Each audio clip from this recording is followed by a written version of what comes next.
Deathloop is a game that received mostly really good reviews by critics, but mostly mediocre reviews by a lot of players. But personally, I didn't follow this game that much ever since I seen the first trailer. In fact, I've never even heard about this game until I was watching, new game trailers back before it released, and it just happened to be one of the trailers in the video that I was watching.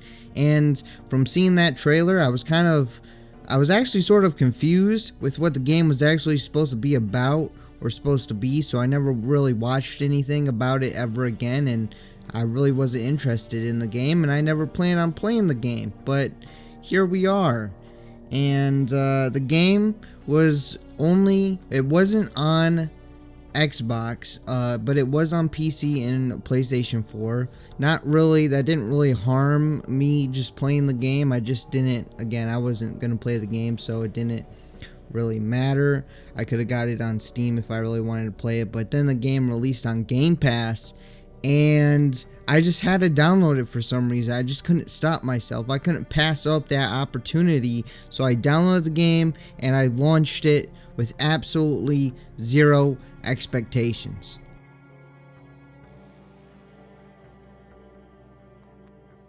My first 10 to 15 minutes of this game, I wasn't feeling the game, but eventually when I started to get into the loop and exploring, finding new guns, abilities, learning more about the characters and the story, stealthing around the maps, it started to kind of feel like Dishonored, to be honest with you. And Dishonored is one of my favorite franchises. I played all three of those games: Dishonored, Dishonored 2, Dishonored Death of the Outsider, with my favorite being Dishonored 2.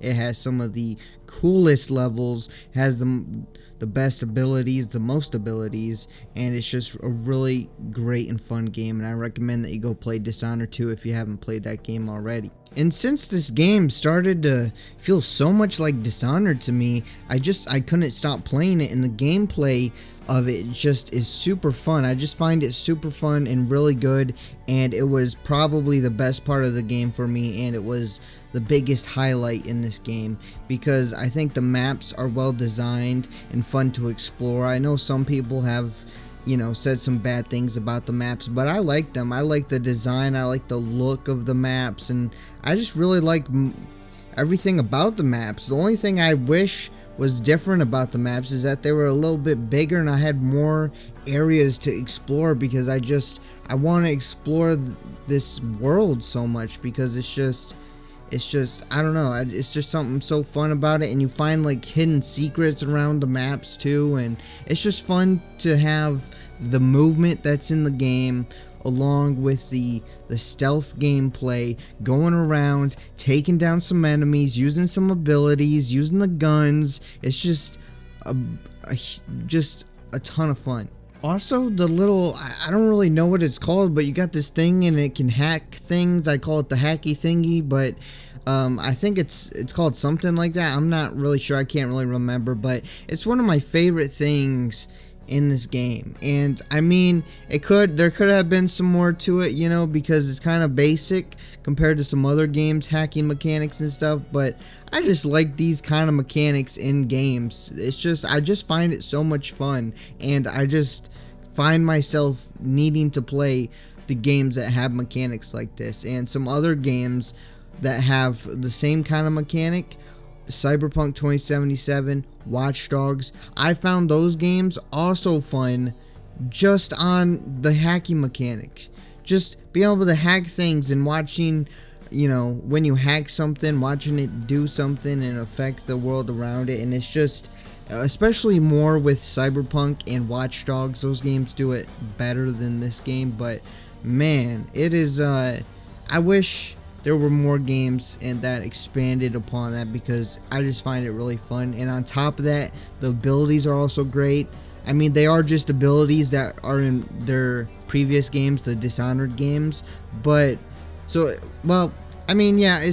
technically they took out some of the basic abilities in Dishonored and slapped them into this game, and I'm sure that was kind of a copy and paste for them since they made the Dishonored games. But that doesn't change the fact that the abilities are fun to use, and it gives you a whole different level of movement and ways that you can attack and just get around the map and stuff.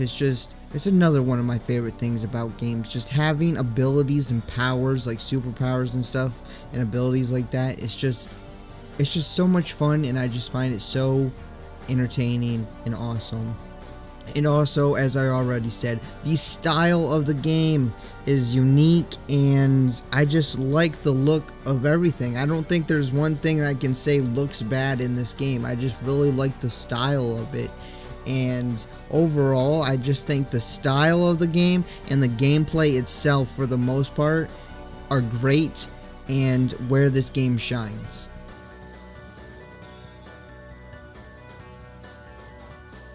Unfortunately, for me, the game really failed in the story department. I mean, at first it dragged me in, and I was instantly, well, I wasn't instantly, but like after 20 minutes, I was just invested in the story so much that I just can't not play this game until I beat this game and I get to the end of this game and figure out all the mysteries and solve just who these characters are, why this time loop is going, who is my character, what are the, relationships between the characters, trying to figure everything out. It's a cool idea, but it's kind of not executed very well in this game. It says it's a non-linear game, but it's very linear in execution. You kind of just follow the markers, and the game tells you what to do the entire time, and the game says to figure out,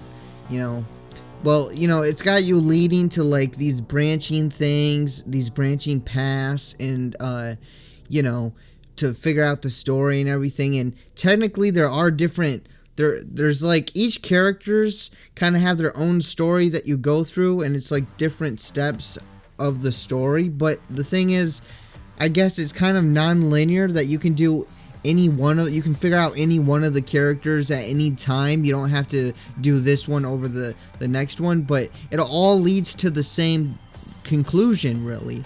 So it doesn't matter if you figure out this character, who this character is, or kill this character or whatever before you figure out who this other character is, because you're gonna figure out both of them and they lead to the same thing. And this game is also described as having a non-linear story, which I guess you could say, is a little true because it has multiple endings, but which ending you get depends entirely on one decision in the game that happens in the last 3 minutes of the game. Technically, it happens in the last 30 seconds, because you get up to a point, and then the last 30 seconds of a game, you can make 3 different decisions, and it changes slightly. It changes the end of the story, but man, what a disappointment this story was. I mean, literally the entire time you're following this path, and you don't really have to think about anything going on in the story, because it tells you everything, it figures everything out for you, it tells you where to go, so you don't have to do any exploration, or like, you don't really have to do much, because the game tells you everything like that. And I'm gonna move on past that point now, but literally the story can only be done in one way. So maybe a little bit of spoilers here coming up. I don't know, I don't think I spoiled any of the game, really. I'm trying not to, but I mean, I don't know why I can have spoilers in this video. I'm just warning you, there might be spoilers after this point, so don't watch it if you don't want to hear spoilers. But I'll try still not to. But literally, the game's about a time loop, and so you're trying to break the time loop. I guess that's not really a spoiler, since you figure that out within like the first 5 minutes of the game. You figure out that you need to try to break this time loop, but there is only one way to for like 99% of the game. Again, up until that one decision at the very end of the game, the last 30 seconds, what you do, it doesn't matter what order you do things or what you do, because you're gonna have to do the same things every time to get to the end of the story. It feels like there's multiple choices, maybe, because you can do things slightly differently, but like to discover the characters, but then you get to a point in the story where you have to do things in a very specific order, because that's the only way to do that thing to get past the story. And then, you know, oh, it's kind of like you know, it's kind of hard to say this, but because I have played some of the Telltale games, and I do think it's you know, I do think Telltale games are good at this, but this game is the opposite of that. But Telltale games, you know how you can make your decisions, and it always says your choices will be remembered, or your decision matters, and stuff like that. Now, that game actually, the Telltale games actually do make your decisions feel more like they matter. But in this game, you kind of make decisions on what to figure out first, but again, none of that matters because you're all going to end up at the same place, is what I'm trying to say. So we're just going to move on to that. But anyways, part of me would also be maybe slightly okay with that. The main story, you know, if the main story was linear in a way, but you had to do more investigating yourself and exploring. It didn't just give you markers and tell you to go here, grab this thing, go here, do this thing. It tells you exactly what to do. If you had to actually explore, and because it does keep every note that you find, and you can read all the notes. So if you could like just get rid of the markers and everything, and it telling you exactly what to do, but it gives you all the notes, and you have to like reread all the notes and like actually read through the notes to figure out some places that you might have to be, and you have to do exploration and some investigating to figure out some of these mysteries, instead of you know, go here, pick this up, go here, do this thing, and then when you pick up this thing, it automatically solves or tells you this other thing. Like, I don't know, I find that to be less interesting, and also I feel like it kind of takes out the accomplishment of it, because you don't feel as accomplished because the game tells you. And if you actually had to figure out more of it yourself, I feel like you get some more accomplishment out of it. That accomplishment feeling, I don't really know how to describe it, but man.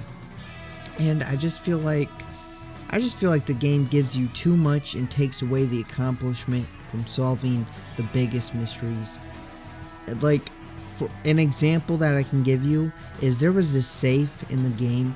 It took me half an hour, maybe even more, to unlock it. It requires 3 combinations, and you have to solve and figure out what those 3 combinations are. At first I thought it was just 1 combination, but apparently there's 3 combinations.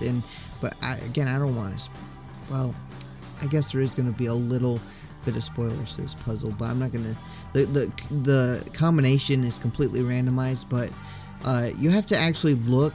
There's like a map next to the safe, and there's like some shapes. That's all I'm gonna say. There's like a map and some shapes, and you have to put like some shapes and the maps together to figure out areas of this map that you have to go, and then you have to figure out where these pieces or these areas are, get these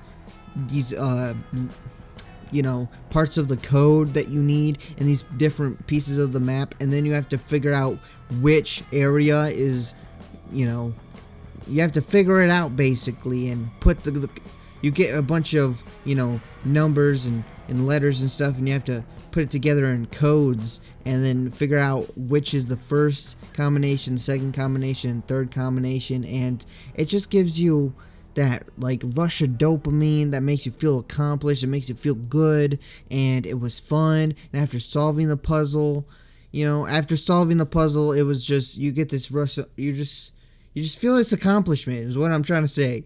And there are some other puzzles like that in the game, but they're all side stuff. And the problem with it is, when you complete those side stuff, they're kind of pointless, because you don't really get anything good. Especially if you've already completed the game, you only get some like little extra pieces of story in some of them. Like, you spent all this time trying to figure out a puzzle, and it's just like, it's an audio log of someone talking. Or you just spent all this time figuring out these combinations. What do you get? You get some points so you can keep your gun. You can keep your gun in the next loop. Like, what? It's not hard to keep your stuff in a loop because you get so many. I forgot what it's called, but you get so many of them, and you can just get thousands of them that you don't need that, you don't need these extra hidden side stuff to get those extra points to get all the stuff, because you can get a bunch of points if you go out through the entire day and collect them. You can just get a bunch of them to keep your stuff into the next loop. So all the side puzzles you solve, they feel good, they're nice puzzles, but the reward of completing those puzzles is terrible.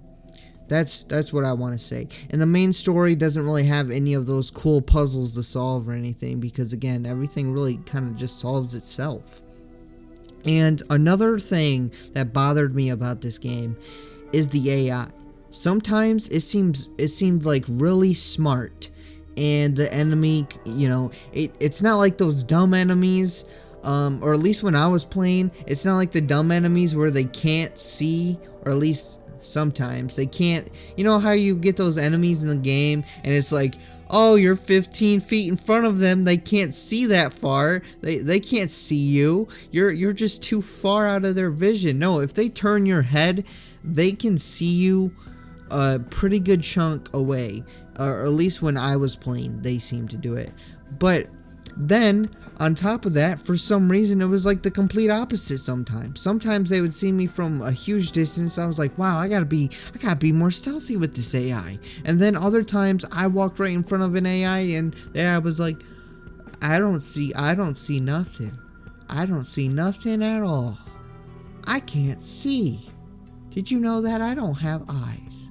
That's basically what the AI, because they couldn't see anything. They couldn't see rain if it was raining. That's how blind they seemed to be. But then on the other side of that, there's three parts to this. So at first they seemed a little bit smart, then some of them seem a bit dumb, and then some of them are basically cheating because somehow they see through objects and you can almost instantly get detected. Like the detection meter is almost instant. You have like maybe a split second or to a second before the detection meter fills all the way up and they detect you. Just like, my goodness, the amount of times these enemies seen me through walls is unbelievable. I don't even know how many I started to actually get frustrated at this game because sometimes I was behind objects or under them. I was under them in like crawl space, and all of a sudden they were just like, there's a guy in the crawl space, everyone just go get him. And then there would be like 15 people trying to get me, and I was just crouch walking in a crawl space. Like, how do you even know I'm there? How do you see me? And then there was another time I was sneaking. I was literally on the other side of a like giant truck, and they just seen me right through the truck and ran around the truck and started smacking me. I'm like, how do you even see me? I don't understand. How do you even see? I'm not making noise, I'm crouch walking. But man, the AI just really bothered me in this game.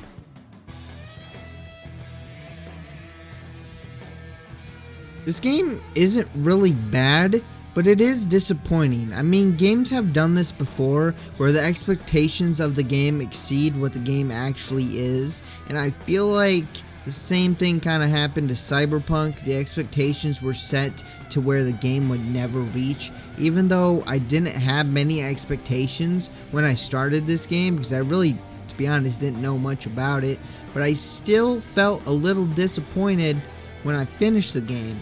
But overall, I think it is a fun game and worth playing, as I did enjoy my time, and I still put around 30 hours in this game. And if you haven't played Deathloop yet, and you want to, I mean, check it out on Humble Bundle in the description below, and get Deathloop and some other games to play during October while supporting the channel. Or not, up to you. It's also on Game Pass and, other places like PlayStation and Steam, but You can get it on Game Pass. You know, if you have Game Pass, you can play it. You can just download it right now and play it. And if you don't want to spend, you know, $60 or something on Steam or wait for a sale, you can get it on Humble Bundle and play it on Steam. And Humble Bundle costs like I'm not really sure anymore. I think it's like $15 a month, but then if it's, you know, if you get more months, it's cheaper than buying 1 month. You know how subscriptions work. I don't have to tell you none of this, but yeah. Anyways, Deathloop, in my opinion, is not a bad game. It's just a disappointing one. It's kind of like Red Dead Online. It's not necessarily bad, but it doesn't live up to its fullest potential, and that's what really upsets you, because you know how good it could be and how just amazing of a game and how amazing it could be, and it could be so good, but it just will never reach or live up to that potential, and that's what makes it upsetting. Anyways, that's gonna be it for this video, so I hope you guys enjoyed it. If you did, make sure to hit that like button, leave a comment below, tell me what you guys think about Deathloop, and if you haven't already, hit that subscribe button because you want to be subscribed, and hit that notification bell, and I'll see you guys next time.